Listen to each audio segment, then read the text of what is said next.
Before we get into the story, leave a comment and let us know what city you're watching from. And don't forget to rate the story from 0 to 10 at the end. Enjoy the story. The grand ballroom of the Riverside Hotel shimmered like something out of a dream. Thousands of tiny lights hung from the ceiling, cascading down like frozen waterfalls, reflecting off champagne flutes and the polished marble floor. White orchids bloomed in towering arrangements on every table, their petals so perfect they looked almost unreal. The scent of roses mingled with expensive perfume, and a string quartet played softly in the corner, their melody weaving through the laughter and conversation of guests arriving in designer gowns and tailored suits. This was the kind of wedding that made it into magazines, the kind people talked about for years. And Claire Montgomery was the one who had made it all happen. She stood near the entrance, clipboard pressed against her chest, her navy blue dress simple but elegant, her hair pulled back in a neat bun. Claire had coordinated every detail, from the hand-calligraphed place cards to the exact shade of ivory on the tablecloths. Wedding planning wasn't just her job, it was her passion, her art. She poured her heart into every event, making sure each bride felt like the most important person in the world on her special day. Today's bride, Vanessa Hartwell, had been no exception. Claire had spent 6 months perfecting every element of this celebration. Yet as she watched guests filter into the ballroom, something felt off. Claire couldn't put her finger on it, but there was a tension in the air, a heaviness that didn't belong at a wedding. She glanced toward the bridal suite, where Vanessa was getting her final touch-ups, then turned her attention to the groom's area. That's when she saw him. Marcus Blackwell stood alone near the floor-to-ceiling windows overlooking the river. His black tuxedo fit him perfectly, emphasizing his broad shoulders and tall frame. His dark hair was styled with precision, and his sharp jawline could have been carved from stone. But it wasn't his looks that caught Claire's attention. It was his expression. Marcus stared out at the water, his hands shoved deep into his pockets, his face blank, distant, as if he were miles away from this room, from this day, from the woman waiting to walk down the aisle toward him. Claire had met Marcus only a handful of times during the planning process. He was always polite but detached, agreeing to whatever Vanessa wanted without much input. At first, Claire assumed he was just one of those grooms who didn't care about wedding details. But now, watching him stand there with that hollow look in his eyes, she wondered if it was something more. She shook her head, pushing the thought away. It wasn't her place to question. Her job was to make sure this wedding went off without a hitch, not to psychoanalyze the groom. Claire checked her watch. 30 minutes until the ceremony. She needed to confirm the processional order with the bridesmaids, double-check the florist's work on the altar arrangements, and make sure the photographer was in position. There was no time for distractions, but as she turned to leave, a voice stopped her. "Excuse me." Claire spun around. Marcus had left his spot by the window and was walking toward her, his stride confident, but his expression unreadable. Up close, he was even more striking. Steel-gray eyes that seemed to see right through her, a faint scar above his left eyebrow that added an edge to his otherwise perfect features. Claire's heart did an unexpected flip, and she quickly composed herself. "Yes, Mr. Blackwell. Is everything all right?" Her voice was professional, steady, even though something about his presence made her pulse quicken. Marcus stopped just a few feet away, studying her with an intensity that made Claire want to look away, but she held his gaze. After a moment, he spoke, his voice low and measured. "You're the wedding planner." "That's right." "Claire Montgomery. Is there something you need?" He didn't answer immediately. Instead, he glanced back toward the entrance, where guests were still arriving, then back at her. His jaw tightened. "Tell me something honestly. Do you think people should get married even when they know it's wrong?" Claire blinked, caught completely off guard.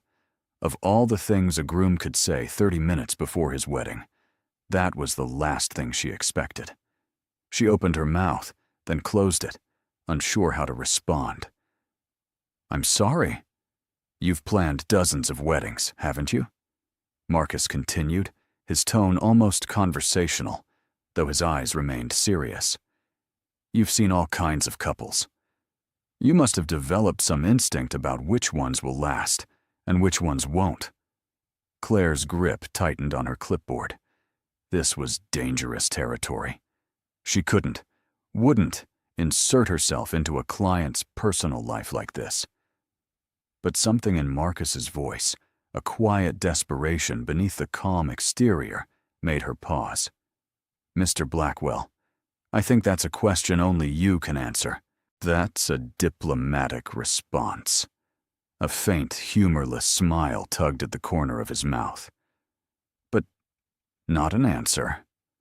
Claire glanced around, making sure no one was within earshot. She lowered her voice. "If you're having doubts, maybe you should talk to your fiancée. I've tried. She doesn't want to hear it." Marcus ran a hand through his hair, a crack appearing in his composed facade. "Vanessa is in love with the idea of this wedding. The dress, the flowers, the spectacle. But me? I'm not sure she's ever really seen me." Claire's chest tightened. She had suspected something was off, but hearing him say it out loud made it real. She should walk away. She should tell him this wasn't her problem. But instead, she found herself asking softly, "Then why are you going through with it?" Marcus looked at her, and for a moment, the mask fell away completely. She saw exhaustion in his eyes, and something else. Loneliness. "Because everyone expects me to. My family, her family, our business partners. This wedding has been planned for months. Backing out now would be a disaster." "A disaster for who?" Claire asked before she could stop herself. He stared at her, surprised by the question. Then, slowly, he smiled. A real smile this time, small but genuine.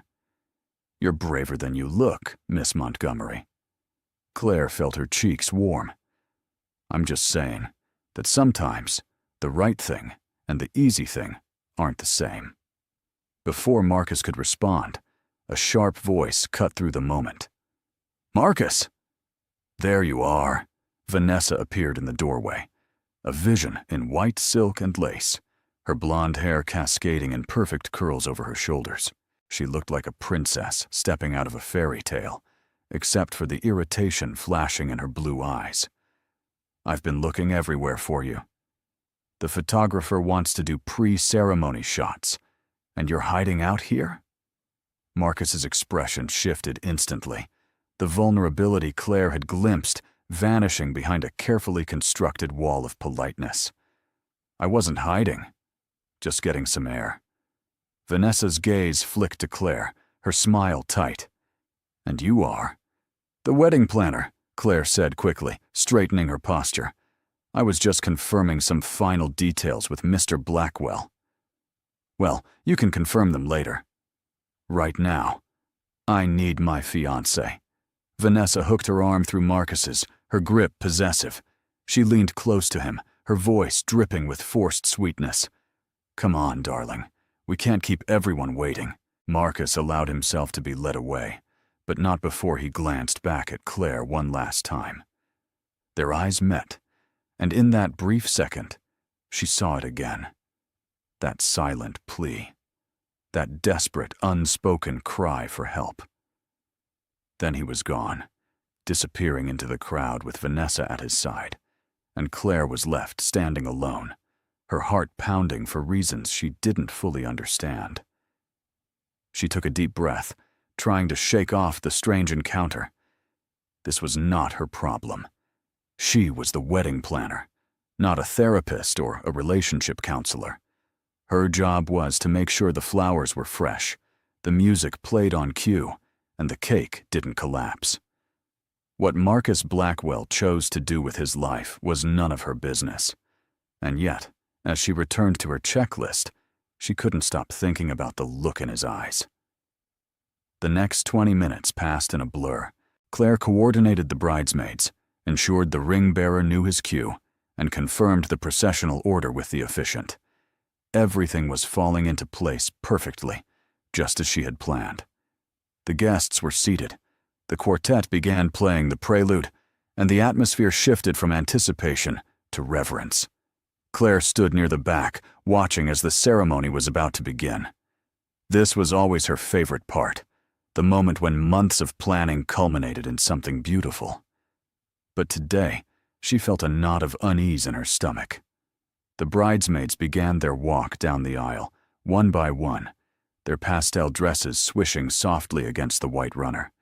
The flower girl followed, scattering rose petals with careful concentration. Then the music swelled, and everyone rose to their feet. Vanessa appeared at the entrance, radiant and glowing, her father at her side. She looked every bit the blushing bride, her smile wide and confident as she began her slow, graceful walk toward the altar. Claire's gaze shifted to Marcus. He stood at the front, hands clasped in front of him, his face composed. But Claire could see the tension in his shoulders, the slight clench of his jaw. He wasn't looking at Vanessa with love or adoration. He was looking at her like a man staring down the barrel of a gun. The ceremony began. The officiant spoke about love and commitment, about the sacred bond of marriage. Vanessa beamed, her eyes never leaving Marcus. But Marcus, Claire noticed, kept glancing away, his attention drifting to the windows, to the guests, anywhere but the woman standing in front of him. Claire's chest tightened. She had seen nervous grooms before, but this was different. This was a man on the edge of breaking. Then came the vows. Vanessa went first, her voice strong and clear as she recited the traditional words, promising to love and honor Marcus for all the days of her life. The guests sighed collectively, a few dabbing at their eyes with tissues. It was perfect, picture perfect. And yet, Claire felt like she was watching a performance, not a promise. When it was Marcus's turn, he hesitated. The silence stretched just a beat too long, and a murmur rippled through the crowd. Vanessa's smile faltered, her eyes narrowing slightly. "Marcus?" she prompted, her voice sweet but edged with warning. Marcus opened his mouth, then closed it. He looked down at his hands, then back at Vanessa. And in that moment, Claire saw it, the decision forming in his eyes, the crack widening into a chasm. He took a deep breath, and when he spoke, his voice was quiet but firm. "I can't do this." The room went dead silent. Vanessa stared at him, her face frozen in shock. "What?" "I can't marry you, Vanessa." Marcus's voice grew stronger, more certain. "I'm sorry. I should have said this weeks ago, months ago. But I can't stand at this altar and make promises I know I won't keep. You deserve someone who loves you the way you deserve to be loved. And that person isn't me." The silence shattered into chaos. Gasps erupted from the guests. Vanessa's father stood up, his face red with fury. Vanessa herself looked like she'd been slapped, her mouth opening and closing wordlessly. "You're joking," she finally managed, her voice shrill. "This is some kind of joke." "It's not a joke." Marcus's expression was pained but resolute. "I'm sorry, Vanessa. I truly am. But I can't do this to you, or to myself." Vanessa's shock morphed into rage. "You're doing this now? In front of everyone?" Her voice cracked, tears streaming down her perfectly made-up face. "Do you have any idea how humiliating this is?" "I know. And I'm sorry." Marcus took a step back, his hands raised in a gesture of surrender. "But it would be more humiliating to go through with a marriage neither of us really wants." "Neither of us!" Vanessa's voice rose to a shriek.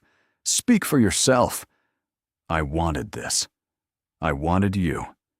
She lunged forward, but her bridesmaids caught her, holding her back as she sobbed. The guests erupted into frantic whispers, some standing, others pulling out their phones. Claire stood frozen, her clipboard slipping from her hands, her mind struggling to process what had just happened.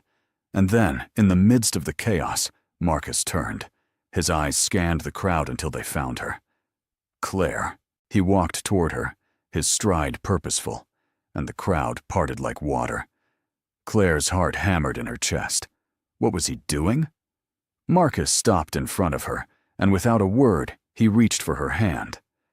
Claire's breath caught in her throat as Marcus's hand closed around hers. His grip was firm, warm, and utterly unexpected.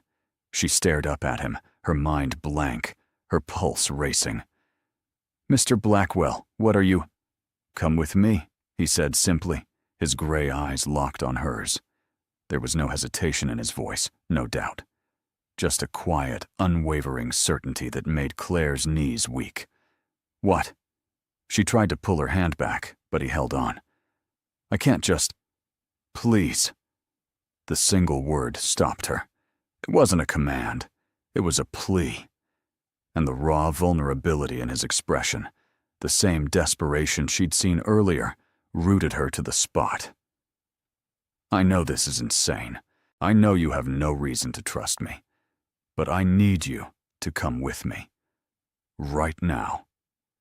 Claire's rational mind screamed at her to refuse, to pull away, to remind him that she was the wedding planner, not some participant in his personal drama. But there was something in his eyes, something that bypassed logic and reason and spoke directly to a part of her she didn't know existed. A part that wanted to say yes, to take the leap, to see where this impossible moment might lead. Behind them, Vanessa was still screaming, her voice hoarse and broken. The guests were in an uproar, some shouting, others filming on their phones. The officiant stood frozen, his mouth hanging open. And Claire, caught in the eye of the storm, made a decision she would never fully understand. She nodded. Marcus's face flooded with relief. He didn't wait for her to change her mind. Still holding her hand, he turned and strode toward the side exit, pulling her along. Claire stumbled, her heels catching on the hem of her dress, but Marcus's grip kept her steady. They burst through the doors into a quiet hallway, the sounds of chaos muffled behind them. Marcus didn't stop. He led her through a maze of corridors, past startled hotel staff, until they reached a back stairwell. Only then did he pause, releasing her hand and turning to face her. "I'm sorry," he said, breathing hard. "I shouldn't have dragged you into this." Claire stared at him, her own breath coming in short gasps. "You think?" Her voice came out sharper than she intended, but she was too overwhelmed to care. "What were you thinking? I'm the wedding planner. I just helped you walk out on your own wedding." "I know." Marcus ran a hand through his hair, disheveling the perfect style. "I wasn't thinking. I just knew I couldn't stay in that room, and when I looked at you, I felt like you were the only person who understood." "Understood what?" Claire demanded, her hands trembling. "That you were about to make the biggest mistake of your life? That you were humiliating someone in front of 200 people? I don't understand any of this." "Neither do I." Marcus's voice rose, then fell, his shoulders sagging. "I don't understand why I felt trapped in that room.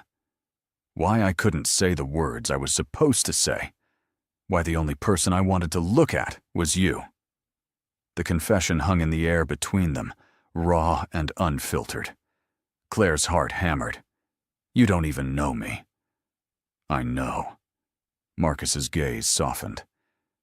"But in the 3 conversations we've had, I've felt more seen by you than I have by Vanessa in 3 years. That has to mean something." Claire opened her mouth to argue, but no words came. Because as insane as it sounded, she understood what he meant. She had felt it too. That strange, inexplicable connection. The way his eyes seemed to look past her professional exterior and see the woman beneath. The way his quiet desperation had stirred something protective in her, something she hadn't felt in years. "This is crazy," she whispered, more to herself than to him. "Completely." Marcus took a step closer, his voice dropping. "But what if crazy is exactly what I need?" Before Claire could respond, the stairwell door burst open. A security guard appeared, followed closely by Vanessa's father, his face purple with rage. "There you are," he bellowed, pointing an accusatory finger at Marcus. "You're not getting away with this, Blackwell." "Do you have any idea what you've done? The humiliation, the expense." "I'll cover every cost," Marcus said calmly, stepping in front of Claire. "Send me the bills." "I'll pay for everything." "You think this is about money?" The man's voice shook with fury. "You've destroyed my daughter. She's in there sobbing her heart out because you decided to play games at the altar." "I wasn't playing games." Marcus's tone hardened. "I was being honest. Something I should have done a long time ago." "Honest?" Vanessa's father spat the word. "You call running off with the help honest?" Claire flinched at the dismissive term, but Marcus's jaw tightened. "Don't talk about her that way." "I'll talk however I damn well please. You've made a fool of my family, and I won't stand for it. I'll sue you for breach of contract, emotional distress." "Then sue me." Marcus's voice was ice. "I'll fight you in court if that's what you want. But I'm not marrying Vanessa. Not today. Not ever. And you can't force me to." The two men stared each other down, the tension thick enough to cut. Finally, Vanessa's father turned his glare to Claire. "And you. You should be ashamed of yourself, helping him ruin my daughter's wedding." "I didn't," Claire started, but Marcus cut her off. "She had nothing to do with my decision. Leave her out of this." "Too late for that." The man sneered. "Everyone saw you dragging her out of there like some lovesick fool. Her reputation in this industry is finished." The words hit Claire like a punch to the gut. He was right. Word would spread. Clients would hear about the wedding planner who ran off with the groom. Her business, her career, everything she'd worked so hard to build would crumble. Panic clawed at her chest. Marcus must have seen it on her face because he turned to her, his expression stricken. "Claire, I'll fix this. I promise. I'll make sure everyone knows you weren't involved." But Claire barely heard him. Her mind was spiraling. How could she have been so stupid? So reckless? She had let a stranger pull her into his chaos, and now she would pay the price. She took a step back, shaking her head. "I need to go." "Claire, wait." But she didn't wait. She turned and ran down the stairs, her heels echoing in the narrow space. Behind her, she heard Marcus call her name, but she didn't stop. She burst out of a side exit into the hotel parking lot, the cool evening air hitting her like a slap. She leaned against the wall, gasping for breath, her mind reeling. What had she done? What had she just thrown away? And why? Despite everything, did a small, traitorous part of her heart whisper that maybe, just maybe, it had been worth it? Claire sat on the curb in the parking lot, her head in her hands, trying to make sense of the wreckage her life had just become. The cool night air did nothing to calm the storm raging inside her. Her phone buzzed incessantly in her purse, no doubt messages and calls from panicked vendors, angry clients, and probably Vanessa's family threatening legal action. She couldn't bring herself to look. Instead, she stared at the pavement, replaying the last hour over and over, searching for the moment she could have made a different choice. Footsteps approached, steady and deliberate. Claire didn't need to look up to know who it was. "Please go away," she said quietly. Marcus sat down beside her on the curb, close enough that she could feel the warmth radiating from him. "I can't do that." "Why not?" "You've already destroyed my career. Isn't that enough?" "Claire, do you know how long it took me to build my reputation?" Her voice cracked, anger and hurt bleeding through. 5 years. 5 years of 16-hour days, missed holidays, sleepless nights, all to become the planner everyone wanted. And you destroyed it in 10 minutes. Marcus was silent for a long moment. When he spoke, his voice was heavy with guilt. You're right. I did. And I'm sorry. Sorrier than you'll ever know. Sorry doesn't fix this. Claire finally looked at him, her eyes burning with unshed tears. Do you understand what you've done? Every bride in this city will hear about tonight. They'll hear that I helped the groom run away. No one will hire me. No one will trust me. My business is finished. Then I'll make it right. Marcus's jaw set with determination. I'll hire the best PR firm in the city. I'll personally call every vendor, every client, and explain that you had nothing to do with my decision. I'll take out ads if I have to, whatever it takes to clear your name. You can't fix this with money, Marcus. Claire's voice was bitter. Reputation isn't something you can just buy back. Maybe not, but I can try. He turned to face her fully, his gray eyes intense. And I will. Because you didn't deserve to be dragged into my mess. You were just doing your job, and I pulled you into something you never asked for. Then why did you do it? The question burst out of her, raw and desperate. Why did you grab my hand? Why me? Marcus looked away, his throat working as he swallowed. Because when I looked at you, I didn't feel alone anymore. The honesty in his words stole Claire's breath. She wanted to stay angry, to hold on to her righteous fury, but something in his expression made it impossible.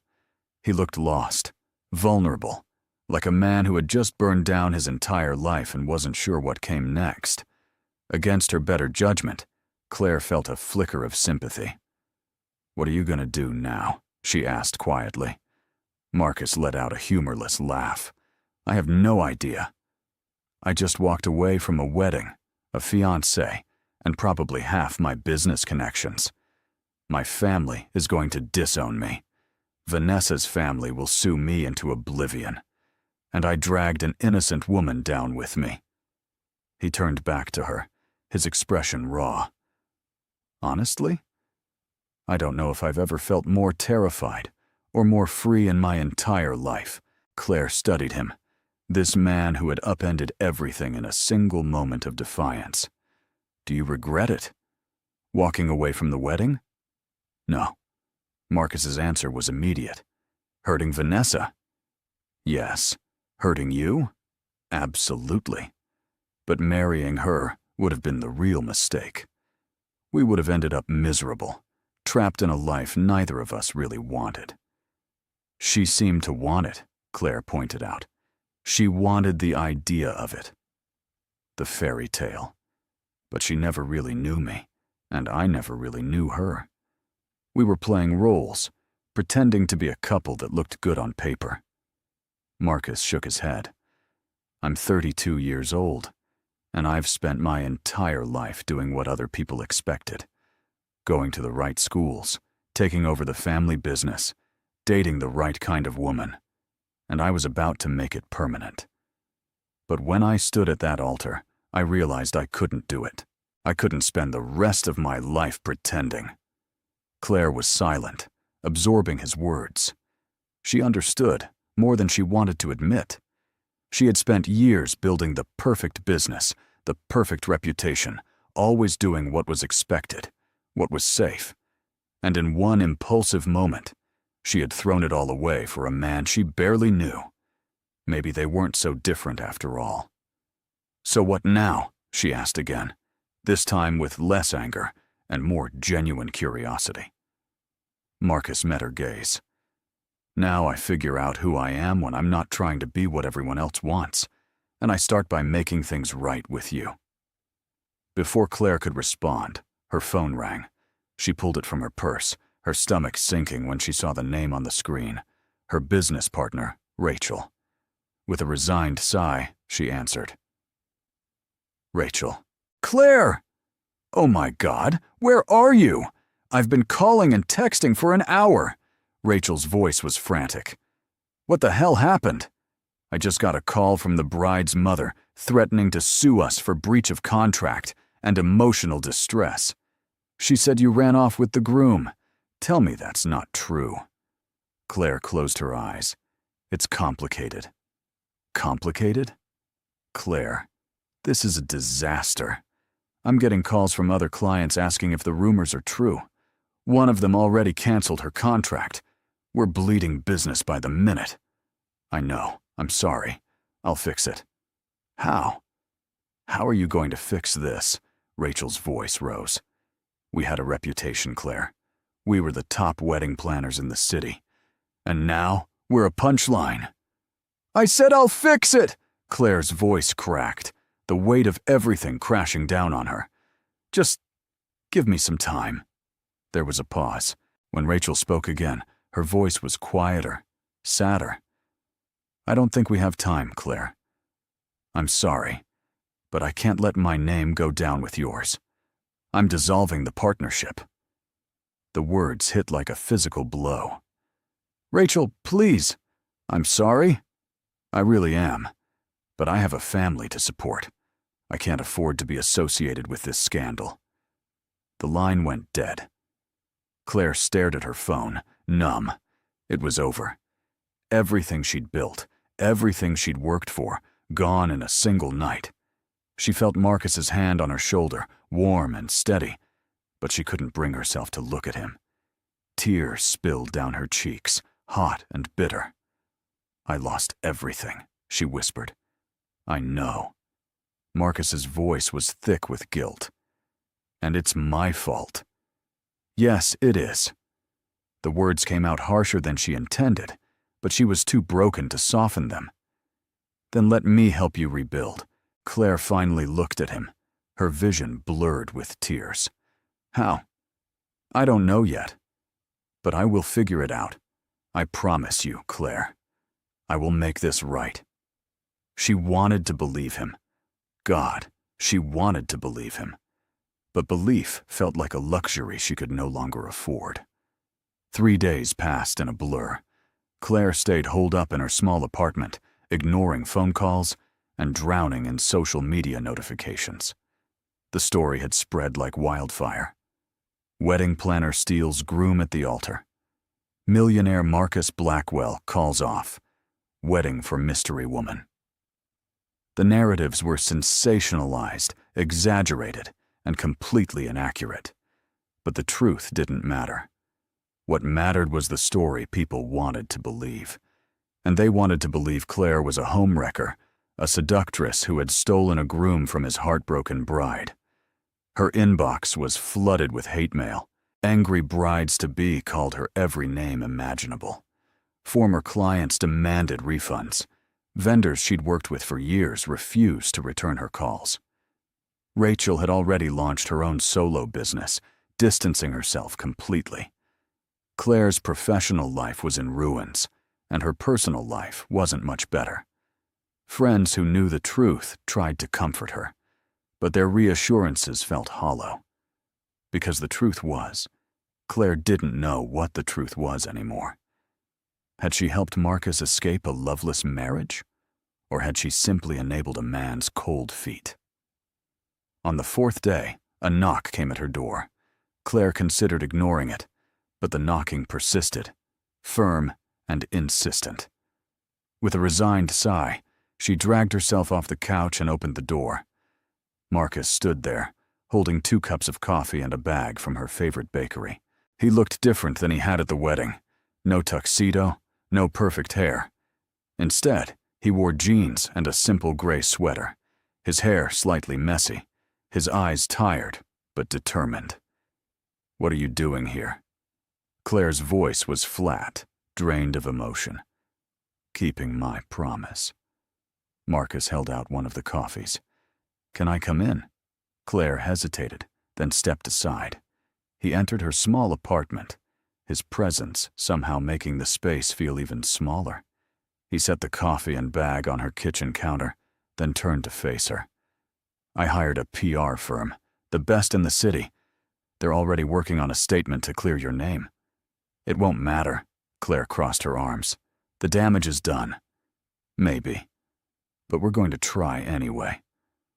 Marcus pulled out a folder from the bakery bag. I also had my lawyers draw up a contract. I'm hiring you. Claire blinked. What?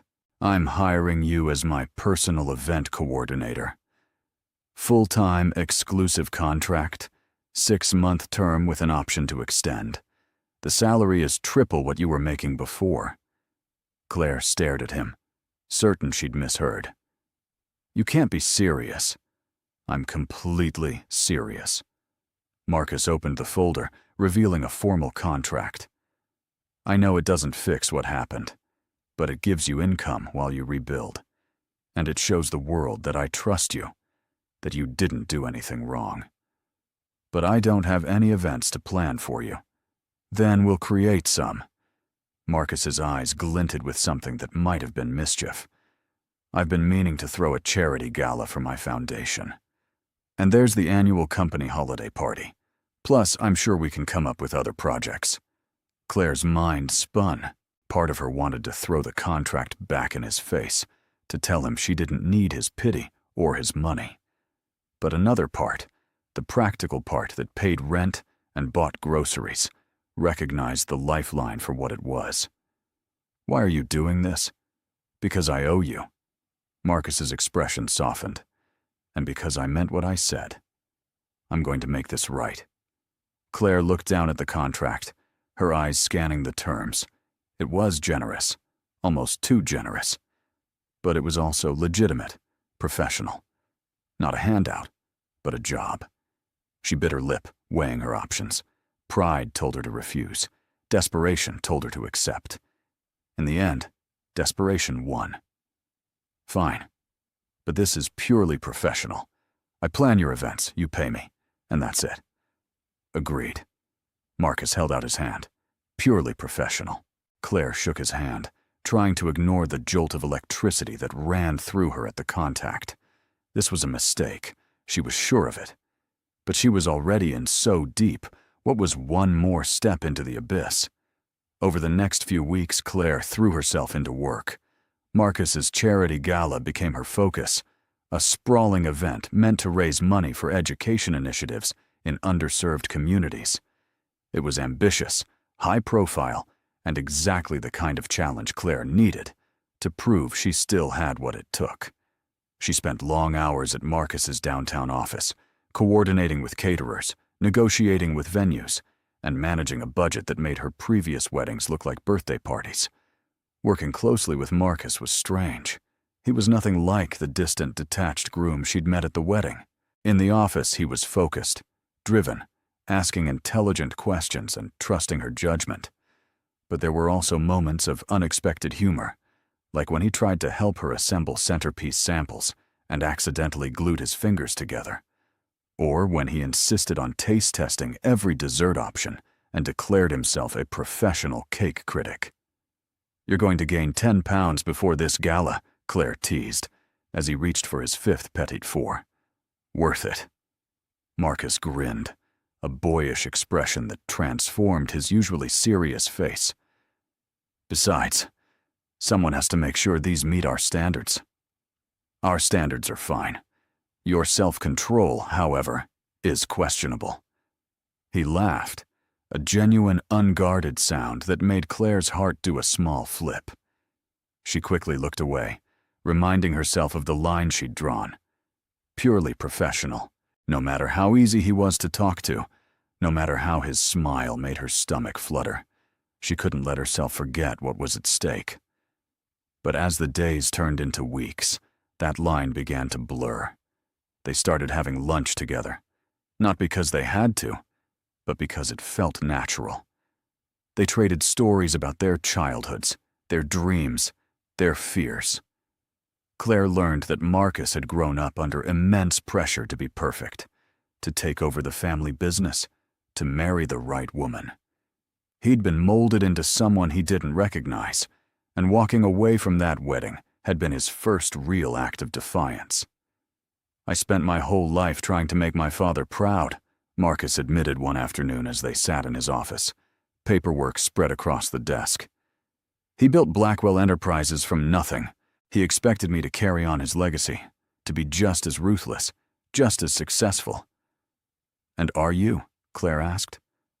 Ruthless, I mean. Marcus considered the question. In business? Sometimes. But not in life. Not anymore. He looked at her, his gaze steady. Walking away from Vanessa taught me that some things matter more than appearances. Like honesty. Like being true to yourself. Claire felt her defenses softening. That must have been hard. Disappointing your father. It was. Still is. Marcus's smile was sad. He hasn't spoken to me since the wedding. Calls it the biggest embarrassment of his life. I'm sorry. Don't be. It's not your fault, isn't it? Claire's voice was quiet. If I hadn't. Stop. Marcus reached across the desk, his hand covering hers. You didn't make me do anything. I made my own choice, and I'd make it again. The sincerity in his voice made Claire's chest ache. She pulled her hand back gently, needing the distance. We should get back to work. Marcus nodded, but the look in his eyes lingered. The night of the charity gala arrived like a storm after weeks of calm. Claire had poured every ounce of her energy into making the event perfect, not just for Marcus, but to prove to herself and the world that she still had what it took. The venue was the Grand Metropolitan Museum, its marble halls transformed into an elegant wonderland. Crystal chandeliers cast warm light across tables, draped in midnight blue. Centerpieces of white roses and silver branches reaching toward the vaulted ceiling. A live orchestra played in the corner, their music flowing through the space like water. It was stunning, perhaps the best work Claire had ever done. She stood near the entrance in a floor-length emerald dress, checking her tablet one last time. Guests were beginning to arrive, men in tuxedos and women in glittering gowns. Important people, philanthropists, business leaders, socialites, the kind of crowd that could make or break a reputation. Claire's stomach twisted with nerves, but she forced herself to breathe. This was her moment to prove she was still worth hiring, still capable of creating magic. You look beautiful. Claire turned to find Marcus standing behind her. He wore a perfectly tailored black tuxedo, his dark hair styled impeccably, but it was his expression that caught her attention.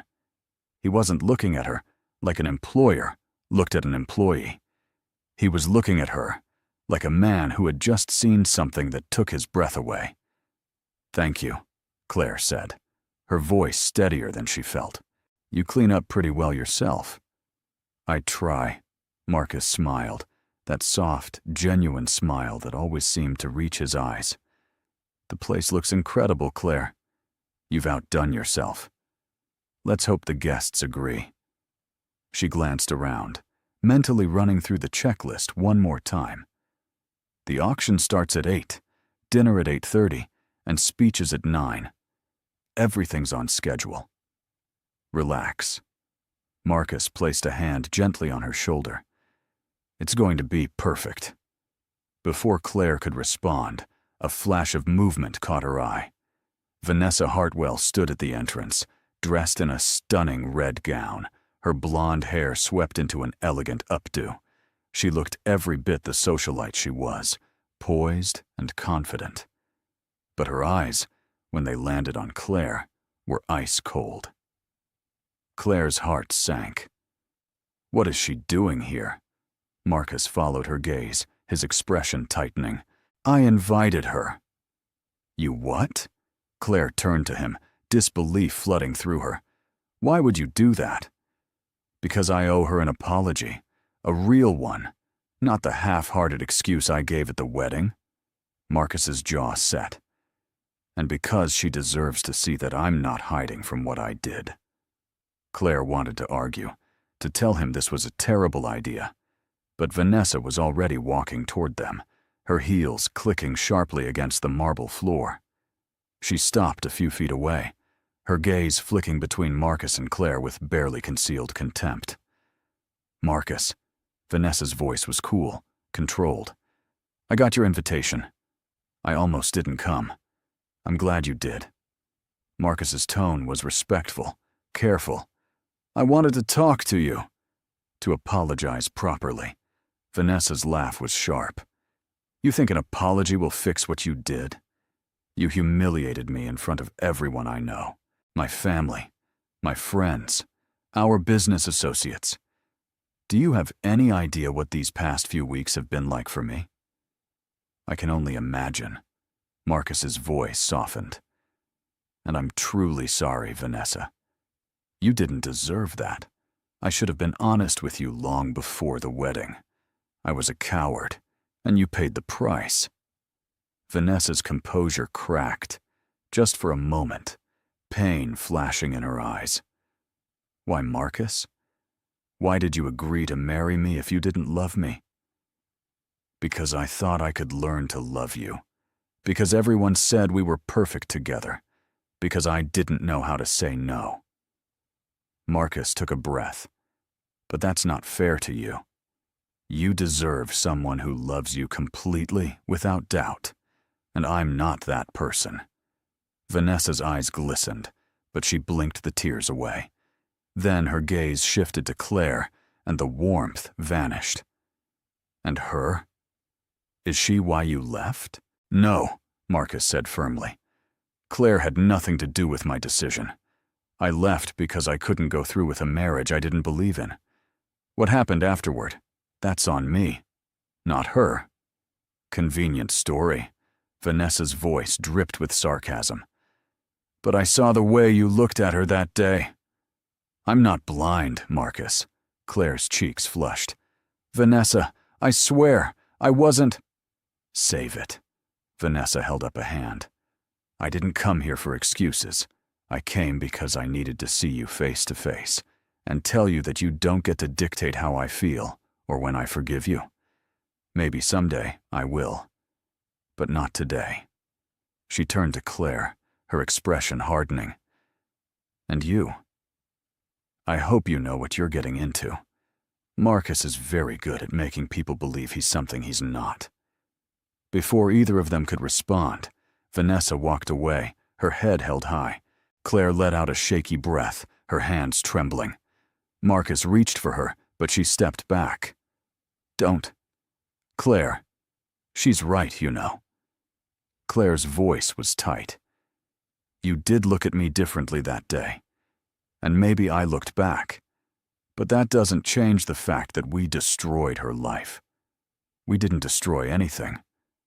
I made a choice that ruined her wedding, my career, and probably both our reputations." Claire's eyes stung. "So no, Marcus, we're not the heroes in this story. We're the cautionary tale." She turned and walked away before he could say anything else, needing space, needing air. The gala continued around her, guests laughing and drinking, oblivious to the storm brewing beneath the surface. Claire found a quiet corner near the back, pressing her hands against the cool marble wall, trying to steady herself. The truth was, Vanessa had touched a nerve, because Claire had been lying to herself for weeks. She'd told herself this was just a job, just a way to rebuild her career. But somewhere along the way, she'd started looking forward to seeing Marcus every day. She'd started noticing the way his eyes crinkled when he laughed, the way he listened when she spoke, the way he made her feel seen in a way no one else ever had. And that terrified her, because falling for Marcus Blackwell was a disaster waiting to happen. "Hiding from me?" Claire jumped, turning to find Marcus standing behind her. "I'm not hiding. I'm working." "You're avoiding." Marcus stepped closer, his expression unreadable. "And I don't blame you." Vanessa was right about one thing. I did look at you differently that day. But it wasn't because I was using you to escape. It was because you were the first person in a long time who made me feel like I could be honest.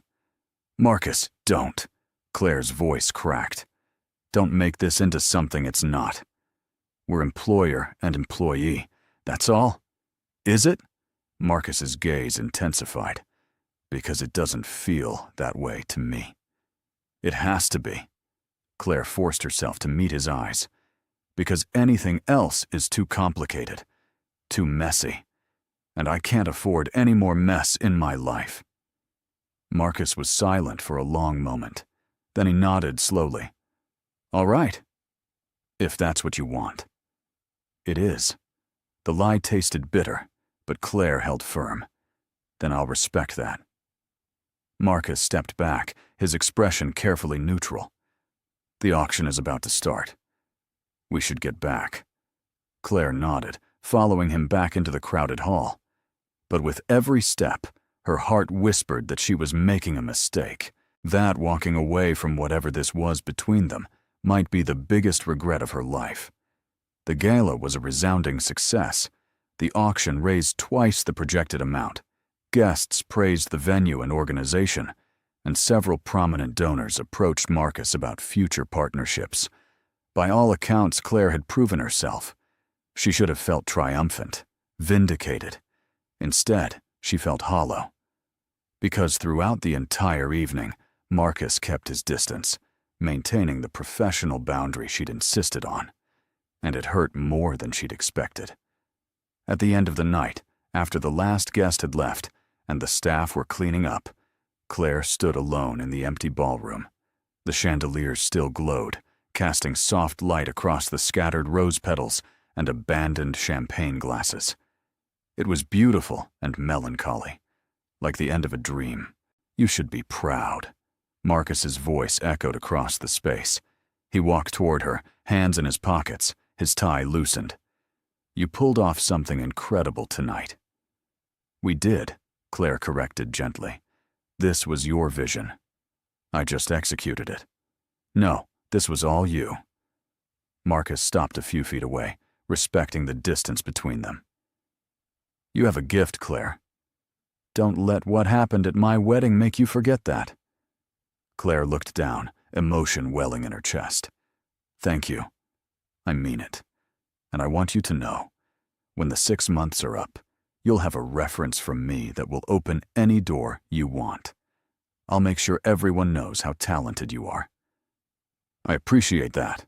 Claire's voice was barely above a whisper. Silence settled between them, heavy with unspoken words. Finally, Marcus spoke again, his tone carefully measured. I've been thinking, maybe it would be better if we brought in an assistant to help you. Someone to act as a buffer, so we're not working so closely together. If that would make you more comfortable. Claire's heart sank. This was what she'd asked for, wasn't it? Professional distance. No complications. So why did it feel like he was pulling away from her? If you think that's best, I think it's what you want. Marcus's gray eyes searched hers. Isn't it? Claire wanted to say yes, wanted to maintain the wall she'd built between them. But standing there in the empty ballroom, with the remnants of a successful evening surrounding them, she couldn't lie anymore. I don't know what I want. Marcus took a step closer. Then let me tell you what I want. His voice dropped, rough with emotion. I want to stop pretending that this is just a job. I want to stop acting like I don't think about you every moment of every day. I want to take you to dinner, not as your employer, but as someone who cares about you. As someone who hasn't been able to stop caring about you since the moment you told me that sometimes the right thing and the easy thing aren't the same. Claire's breath caught. Marcus, I know the timing is terrible. I know my life is a mess, and you're still rebuilding yours. I know there are 100 reasons why this is a bad idea. He moved closer still, until only a foot separated them. But I also know that walking away from you would be the second biggest mistake of my life. And I'm done making mistakes. Claire's heart hammered. Every logical thought in her head screamed at her to walk away, to protect herself, to not risk everything again. But her heart, that traitorous, reckless organ, wanted something else entirely. What about Vanessa? What about the scandal? What about us? Marcus interrupted gently. What about the fact that you make me laugh? That you challenge me? That when I'm with you, I feel like the person I've always wanted to be but was too afraid to become? Tears pricked Claire's eyes. You barely know me. Then let me get to know you. Really know you. Not as your employer. Not as some obligation. But because I want to. Claire looked up at him, at the vulnerability in his expression, the hope and fear warring in his eyes. And in that moment, she realized something. She'd been so focused on protecting herself, on avoiding more pain, that she'd forgotten what it felt like to take a chance, to be brave, to let herself want something. Someone, even if it scared her. Okay, she whispered. Marcus blinked. Okay? One dinner, just to talk. No promises, no expectations. Claire managed a small smile. But if you're late or order for me without asking, the deal's off. A grin spread across Marcus's face, transforming him. I'll pick you up at 7 tomorrow. And I promise to be on my best behavior. You'd better be.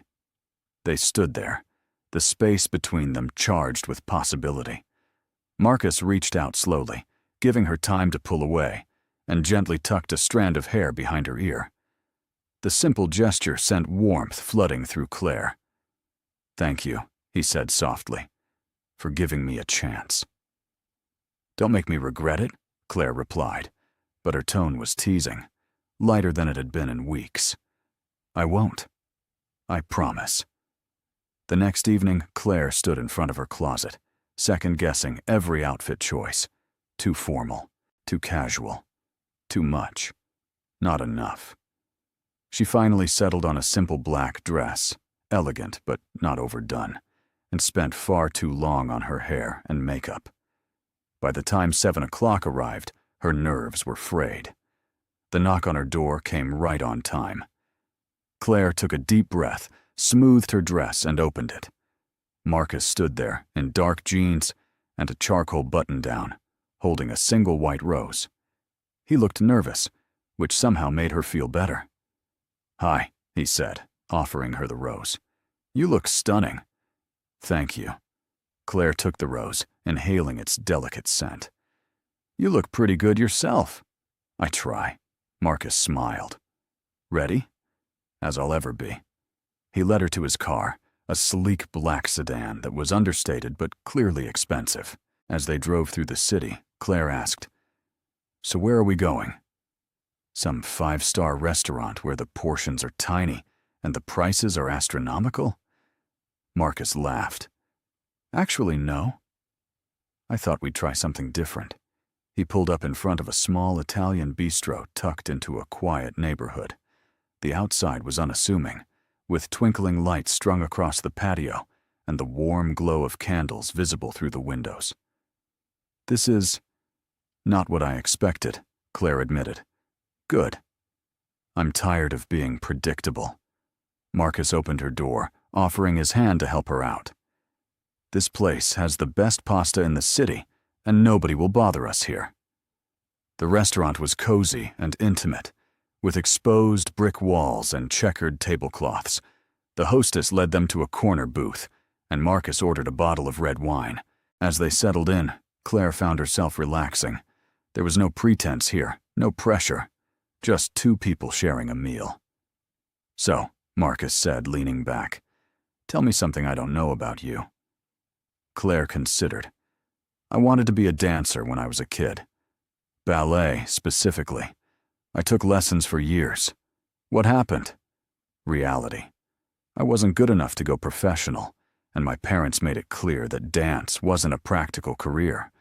So I went to business school and found event planning instead. Claire smiled wistfully. I still miss it sometimes. The discipline, the artistry. You brought artistry to event planning instead, Marcus pointed out. Every wedding, every gala you design is like a performance. I never thought of it that way. Claire's smile widened. What about you? Any secret dreams? I wanted to be a writer, Marcus's admission was quiet, almost embarrassed. Fiction, specifically. I used to write stories as a kid, these elaborate fantasy adventures. Why did you stop? My father. He said writing was a waste of time, that I needed to focus on real skills, business, finance, networking. So I did. Marcus's expression was distant. I haven't written a word in 15 years. That's sad. It is. But maybe it's not too late to start again. They talked for hours, the conversation flowing easily from childhood dreams to embarrassing stories to philosophical debates about everything and nothing. Claire learned that Marcus loved old movies, hated Brussels sprouts, and had a secret addiction to reality cooking shows. He learned that Claire sang in the shower, was terrified of spiders, and had once accidentally set her apartment on fire trying to make crème brûlée. They laughed until their sides hurt, and somewhere between the appetizers and dessert, Claire realized something startling. She was falling for him. Really falling. And it didn't feel like a mistake. It felt like coming home. Over the next few weeks, Claire and Marcus fell into a rhythm. They still worked together on his events, but now there were dinners afterward, weekend coffee dates, long phone calls that stretched late into the night. They explored the city together, finding hidden bookstores and hole-in-the-wall restaurants. They watched old movies curled up on his couch, debating plot points and laughing at cheesy dialogue. Slowly, carefully, they built something neither of them had expected. Something real. But the past had a way of creeping back in. One afternoon, as Claire sat in Marcus's office reviewing budget reports, his assistant knocked on the door. "Mr. Blackwell, there's someone here to see you. She doesn't have an appointment, but she says it's urgent." Marcus frowned. "Who is it?" "Vanessa Hartwell." Claire's stomach dropped. Marcus met her eyes, a silent question in his gaze. She nodded. "I should go." "No." "Stay." Marcus's voice was firm. "Whatever she has to say, you should hear it too." Claire wanted to argue, but before she could, Vanessa swept into the office. She looked different than she had at the gala. Less polished, more raw. Her hair was pulled back in a simple ponytail, her makeup minimal. She looked tired, but determined. "Vanessa." Marcus stood, gesturing to the chair across from his desk. "Please, sit." Vanessa ignored the offer, her gaze moving between Marcus and Claire. "I came to tell you something. Something I should have said weeks ago." "All right." Marcus's tone was cautious. Vanessa took a deep breath. "I forgive you." The words hung in the air, unexpected and heavy. Claire's eyes widened. Marcus looked equally stunned. "What?" "I forgive you," Vanessa repeated, "for leaving me at the altar. For breaking my heart. For all of it." She looked down, her hands twisting together. "I've spent the last 2 months angry, humiliated, hurt. But I've also had time to think. And the truth is, you were right. We weren't in love. We were in love with the idea of each other, with what we looked like together. But we didn't really know each other." Marcus's expression softened. "Vanessa, let me finish." Vanessa held up a hand. "I want to hate you. God, I've tried. But I can't. Because deep down, I know you did the right thing. It would have been so much worse if we'd gone through with it and ended up divorced a year later." She looked at Claire. "And I want to apologize to you. For the things I said at the gala. For blaming you. You weren't the reason Marcus left. He left because he finally found the courage to be honest." Claire's throat tightened. "Vanessa, you don't need to apologize." "Yes, I do." Vanessa's eyes glistened.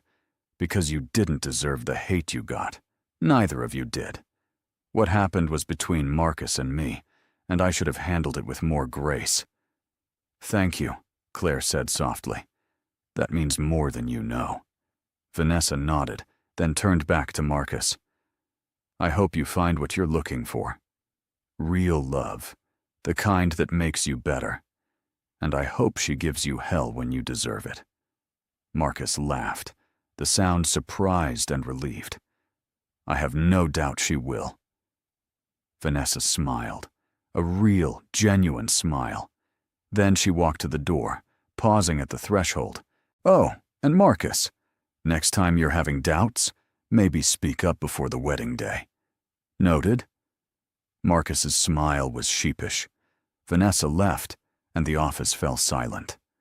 Claire let out a breath she didn't realize she'd been holding. That was unexpected. Completely. Marcus ran a hand through his hair. But I'm glad it happened. I didn't realize how much her anger was weighing on me. She's stronger than I gave her credit for, Claire admitted. She is. And so are you. Marcus came around the desk, pulling Claire to her feet. Do you realize what this means? What? We're free. No more guilt. No more looking over our shoulders. We can just be us. His hands cupped her face, his thumbs brushing her cheeks. I love you, Claire Montgomery. I think I've loved you since the moment you told me to talk to my fiancé. Claire's heart swelled, tears spilling over. You have terrible timing, you know that. I know. But I'm done pretending. I'm done being careful. I love you, and I don't care who knows it. I love you too, Claire whispered, the words feeling like a leap and a landing all at once. Even though you're infuriating and reckless and... Marcus cut her off with a kiss, deep and tender, and full of promise. When they finally pulled apart, both breathless, Claire laughed. You really need to work on your listening skills. I'll work on it, Marcus promised, his forehead resting against hers, right after I finish kissing you. Fair enough. 6 months later, Claire stood in a different venue, organizing a different event. But this time, she wasn't just the planner. She was also the bride. The ceremony was small, intimate, held in a garden overlooking the river. White roses and soft music filled the air, and the guest list included only their closest friends and family.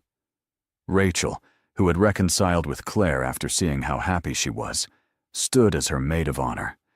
And at the altar, Marcus waited, his eyes never leaving hers. As Claire walked down the aisle, she thought about how much had changed in a year. The scandal had faded. Her business had recovered, stronger than before. Vanessa had moved on, dating someone new and genuinely happy. And Claire had found something she never expected. Love. Real, messy, imperfect love. The kind that made her brave. When she reached Marcus, he took her hands, his smile brighter than the sun. You're absolutely breathtaking, he whispered. You're not so bad yourself, Claire teased. The officiant began the ceremony, speaking about love and commitment and the courage it takes to choose each other every day. When it came time for the vows, Marcus went first. Claire, you saved me. Not from a bad marriage, but from a life half lived. You taught me what it means to be honest, to be vulnerable, to be myself. I promise to love you fiercely, to support your dreams, and to always, always listen, even when you're yelling at me about centerpieces. Claire laughed through her tears. Then it was her turn. Marcus, you are the most infuriating, wonderful, surprising man I've ever met. You challenged me to be brave, to take risks, to believe in second chances. I promise to stand by your side, to call you out when you're being ridiculous, and to love you with everything I have. Also, I promise to keep you away from the dessert table at events. Marcus grinned. That's probably wise. The officiant smiled. By the power vested in me, I now pronounce you husband and wife. You may kiss. Marcus didn't need to be told twice. He pulled Claire into his arms and kissed her, and the small crowd erupted in applause. As they walked back down the aisle together, hand in hand, Claire felt a peace she'd never known. This was right. This was real. This was love. And it had all started with a whispered plea at a wedding that never was. As the reception began, Marcus leaned close to her ear. Any regrets? Claire looked at him, at the joy in his eyes, at the future stretching out before them. Not a single one. Good. Because I plan on spending the rest of my life making sure you never do. I'll hold you to that. They danced under the stars, surrounded by laughter and love, and Claire knew that sometimes the most unexpected moments led to the most beautiful destinations. She had been just the wedding planner, but now she was so much more. The honeymoon was a week in the south of France, away from the noise and scrutiny of their lives back home. They stayed in a small villa overlooking lavender fields, the kind of place that felt like it existed outside of time. Mornings were lazy, filled with croissants and coffee on the terrace. Afternoons were spent exploring nearby villages, hand in hand, laughing at Marcus's terrible French and Claire's attempts to navigate with a map instead of GPS. Evenings were quiet and intimate, just the two of them. No agendas, no expectations. One night, as they sat on the terrace watching the sunset paint the sky in shades of orange and pink, Marcus turned to Claire. "I've been thinking." "That's dangerous," Claire teased, sipping her wine. "I'm serious." Marcus took her hand, his thumb tracing circles on her palm. "I want to do something different with my life. The business, the corporate world. It's not enough anymore. I want to focus on things that matter. The foundation. Maybe start writing again." Claire's eyes softened. "You should. You're good at it." "You've never read anything I've written." "I don't need to. I can tell by the way your face lights up when you talk about it." She squeezed his hand. "Life's too short to spend it doing things that don't make you happy." "Is that what you're doing? Things that make you happy?" Claire considered the question.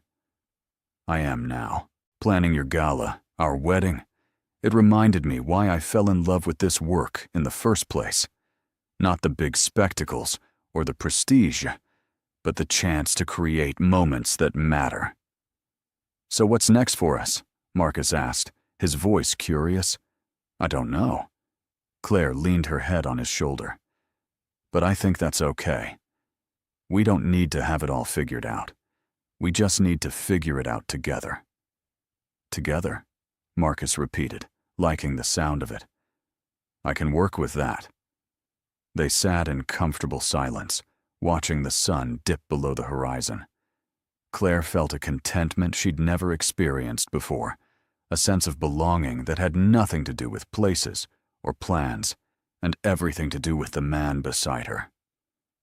When they returned home, reality crept back in, but it was a gentler reality than before.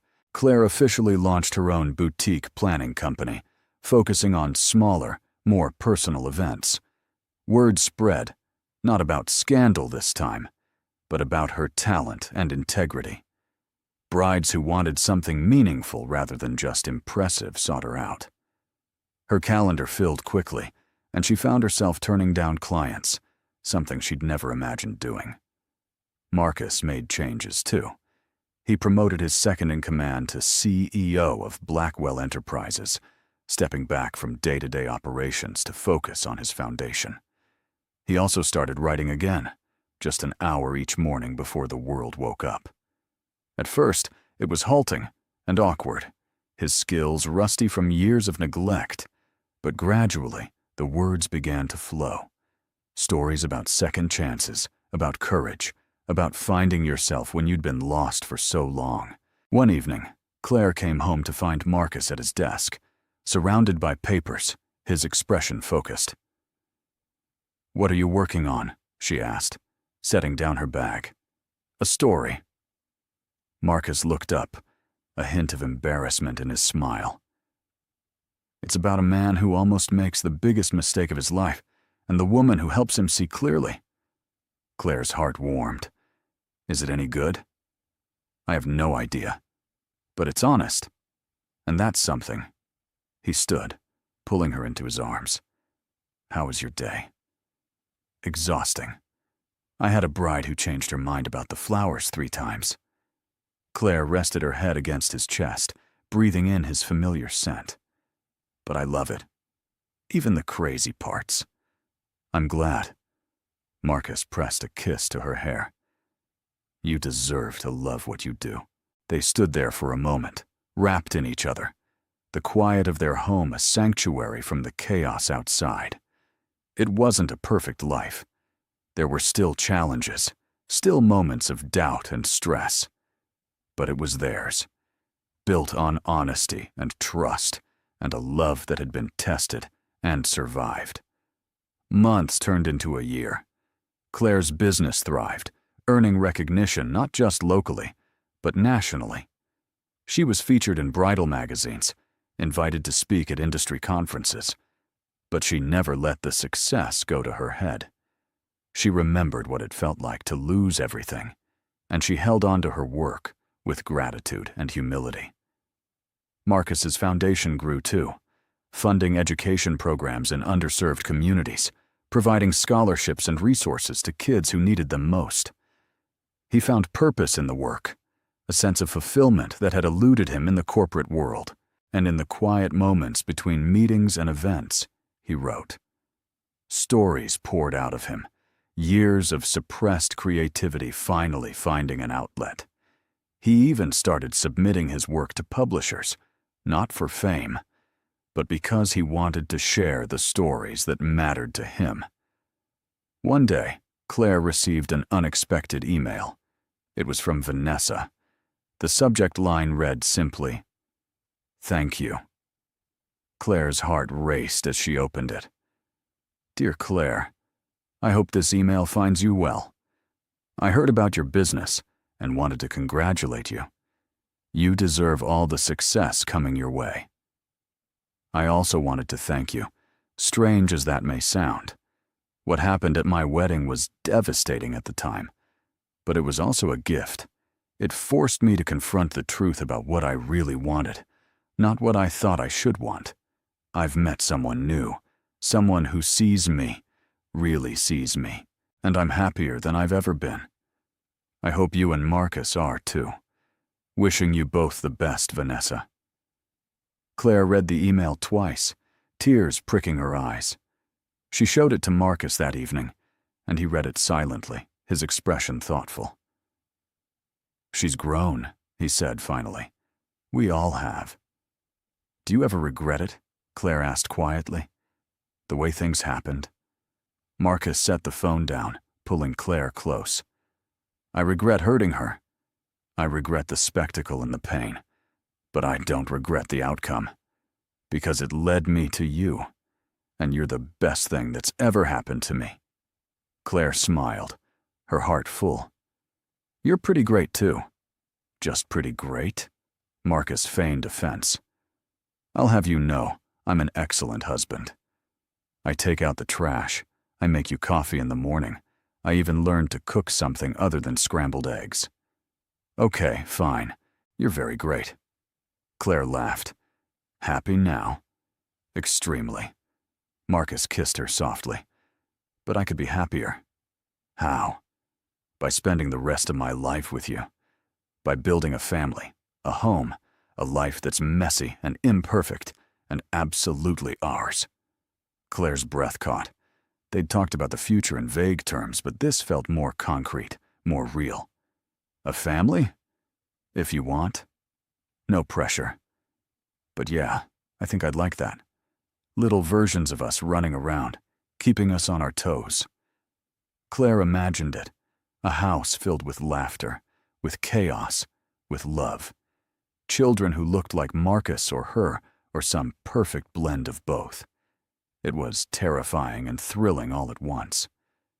I'd like that too, she admitted. Someday. When we're ready. Someday, Marcus agreed. But until then, I'm perfectly content with just us. Me too. They spent the rest of the evening talking about dreams and possibilities, about the life they were building together. And as Claire drifted off to sleep that night, wrapped in Marcus's arms, she felt a gratitude so profound it almost hurt. Gratitude for second chances, for courage, for the unexpected twists that led to the most beautiful destinations. She had been just the wedding planner, standing on the sidelines of other people's love stories. But now, she was living her own. And it was better than anything she could have ever planned. 2 years passed, marked by milestones both big and small. Claire's company expanded, and she hired 2 assistants to help manage the workload. She was selective about the events she took on, choosing projects that excited her rather than ones that simply paid well. It gave her the freedom to be creative, to take risks, to push boundaries. She planned a wedding on a working vineyard, a renewal of vows in a historic lighthouse, and a surprise anniversary party that made grown men cry. Each event was a labor of love, and her reputation grew not from scandal, but from artistry. Marcus published his first novel. It was a quiet release, not a bestseller, but the reviews were kind and thoughtful. Readers connected with the story of redemption and second chances, and Marcus found himself invited to small book clubs and literary discussions.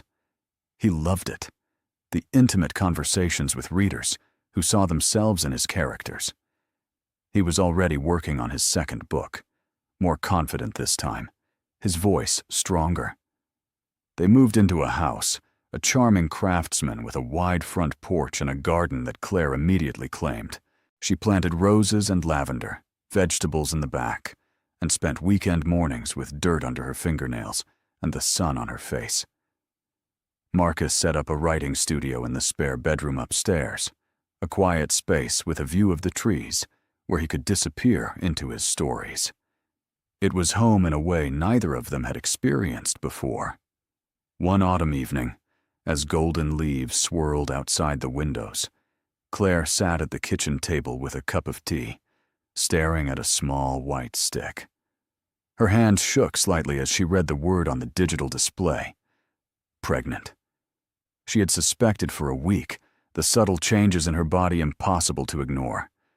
But seeing it confirmed was different. It was real, terrifying, thrilling. She heard Marcus's footsteps on the stairs, the familiar rhythm of his descent. He appeared in the doorway, hair rumpled from running his hands through it while writing. "Hey, I'm stuck on a plot point. Can I run it by you?" Claire looked up, tears in her eyes. Marcus's expression shifted immediately, concern flooding his features. "What's wrong?" "Are you okay?" She couldn't speak. Instead, she held up the test. Marcus's eyes widened as he registered what he was seeing. He crossed the room in 2 strides, kneeling beside her chair. "Is that?" "I'm pregnant." Claire's voice cracked on the words. "We're going to have a baby." Marcus stared at her, and for a moment, he was completely still. Then his face broke into the widest smile she'd ever seen. He pulled her into his arms, holding her so tightly she could barely breathe. "We're having a baby," he repeated, his voice thick with emotion. "Oh my God, Claire. We're having a baby." She clung to him, laughing and crying at the same time. "Are you happy?" Marcus pulled back just enough to look at her, cupping her face in his hands. "Happy doesn't even begin to cover it. I'm terrified and ecstatic, and completely overwhelmed. But mostly, I'm just grateful. Grateful to be doing this with you."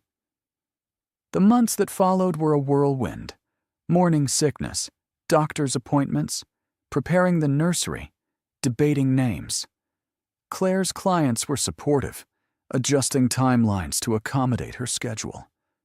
Marcus hovered, equal parts protective and anxious, reading every parenting book he could find, and asking questions that made Claire laugh. "Do you really need to know the difference between swaddling techniques at 3 in the morning?" "Yes." "This is important, Claire. Our child's comfort depends on proper swaddling." Our child will be fine. Millions of babies survive less than perfect swaddling. But ours will have the best. Marcus's determination was endearing, if a little excessive. As Claire's belly grew, so did their excitement. They painted the nursery a soft sage green, assembled furniture with questionable success, and filled the closet with tiny clothes that seemed impossibly small. Friends threw them a shower, and Vanessa, surprisingly, sent a generous gift with a note that simply said, "Congratulations.